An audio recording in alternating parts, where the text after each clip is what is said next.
welcome to or back to my channel. My name is Gabrielle, and in today's video I will be teaching you how to do the double crochet. This video will be included in a playlist which will have a playlist of tutorials for beginners, including how to do magic circle, how to change colors, how to do ribbing, all of the other stitches included in the 5 most basic crochet stitches, some crochet tips, some good beginner projects, and just comment down below what other videos you would like to see as a beginner. And yeah, let's get into the video.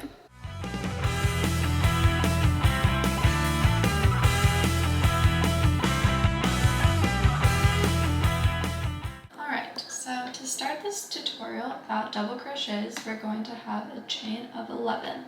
If you do not know how to chain or make a slip knot or hold your yarn, go ahead and go to my series, which will go over everything you need to know about crocheting, how to make a slip knot, how to chain, how to single crochet, and how to half double crochet. And those are the prerequisites for this video, which is how to double crochet.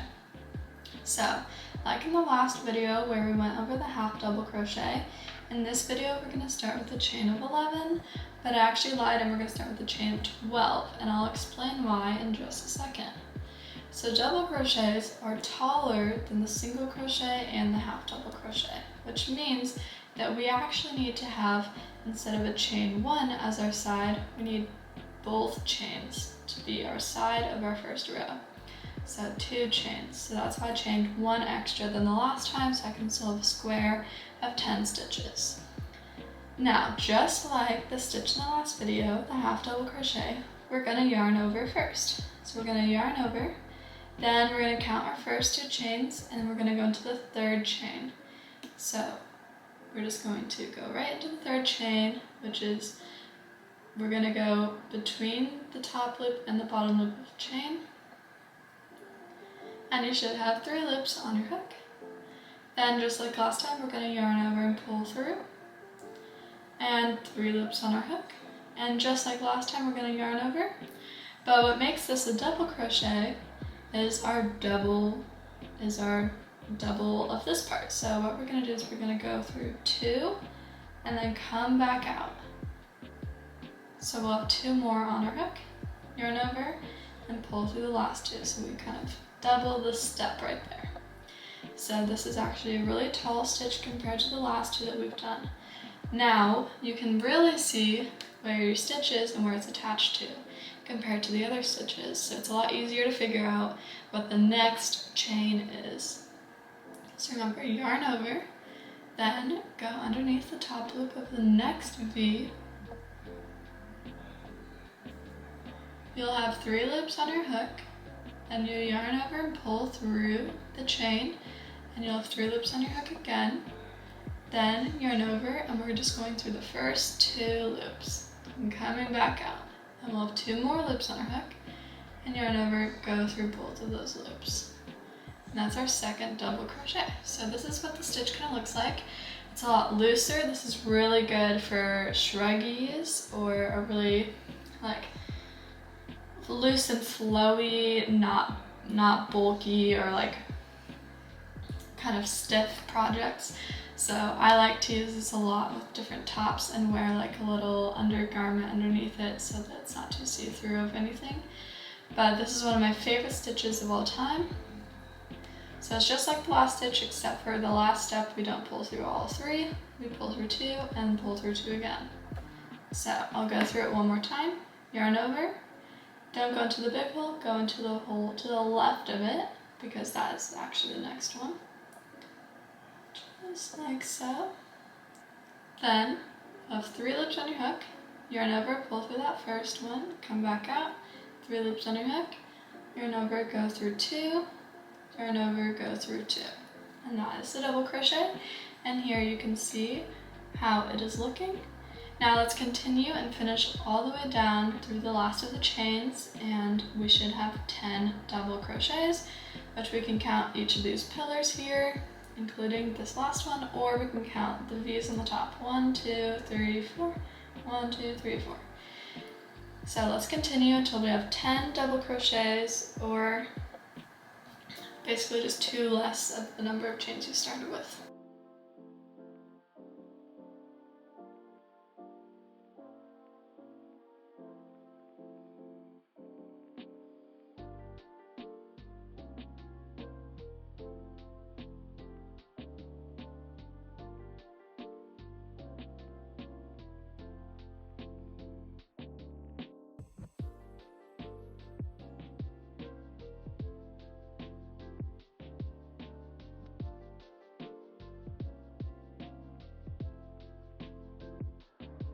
Alright, so I actually have one more chain left.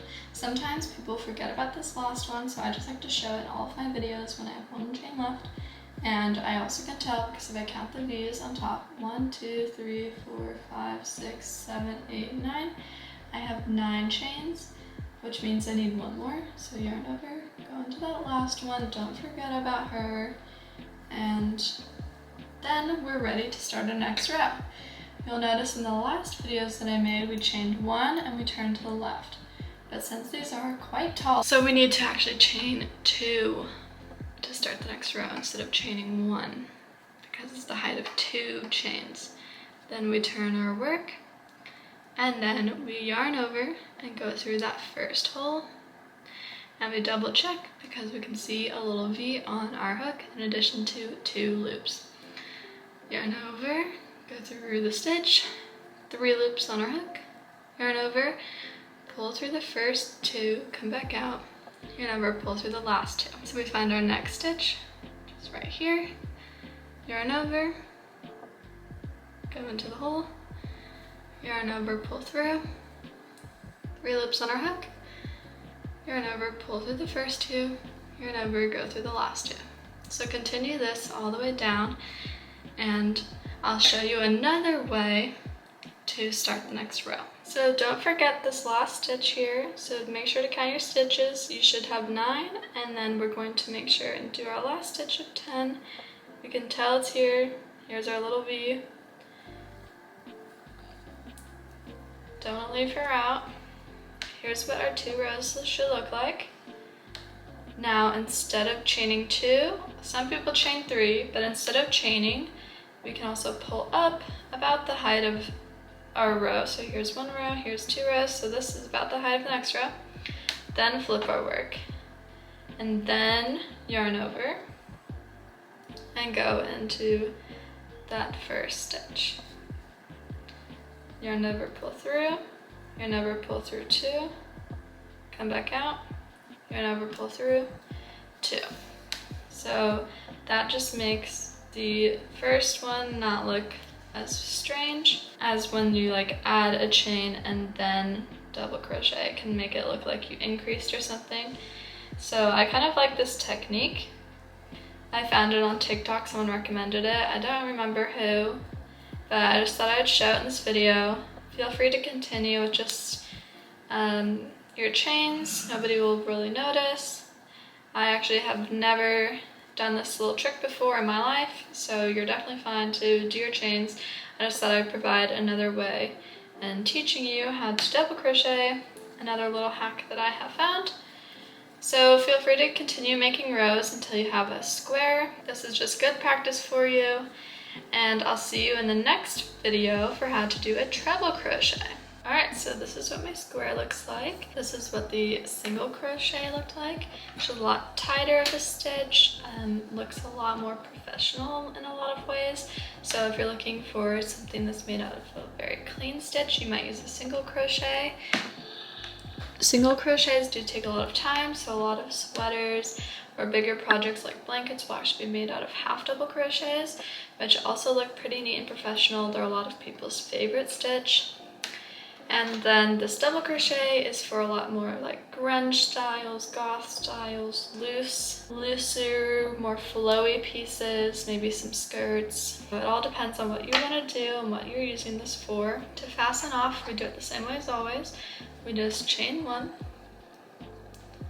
and pull up our yarn about the length of our finger. Then we just cut through half the loop. Pull out the yarn that's attached to the yarn ball and pull this tight. So here you are. Let me know what you thought of this tutorial, and write any comments you have down in the comments down below, and any other videos you guys would like me to make related to crochet or beginners. Thank you for watching. I hope this tutorial helped you, and comment down below what videos you would like to see next.